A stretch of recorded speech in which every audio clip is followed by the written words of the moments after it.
لاہور میں آج پہلا کوالیفائر ہوگا یا نہیں، پی سی بی نے بیان جاری کر دیا۔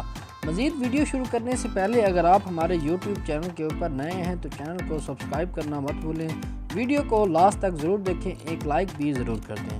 شروع کرتے ہیں آج کا ٹاپک۔ پاکستان کرکٹ بورڈ نے آج لاہور میں کشیدہ صورتحال کے باعث H B L P S L کے پہلے کوالیفائر کے متعلق بیان جاری کیا ہے۔ پی سی بی نے ٹویٹر پر جاری بیان میں بتایا کہ آج ملتان سلطانز اور لاہور قلندر کے درمیان ہونے والا میچ شیڈول کے مطابق ہوگا۔ پی سی بی کی جانب سے بتایا گیا ہے کہ آج کا میچ لاہور کے قذافی اسٹیڈیم میں ہی کھیلا جائے گا، کہیں اور نہیں۔ واضح رہے کہ چیئرمین پاکستان تحریک انصاف عمران خان کے ناقابل ضمانت وارنٹ گرفتاری جاری ہونے کے بعد اسلام آباد پولیس کی ٹیم لاہور پولیس کی بھاری نفری کے ہمراہ گزشتہ روز زمان پارک پر موجود ہے، جہاں اسے پاکستان تحریک انصاف کے کارکنوں کی جانب سے شدید مزاحمت کا سامنا ہے۔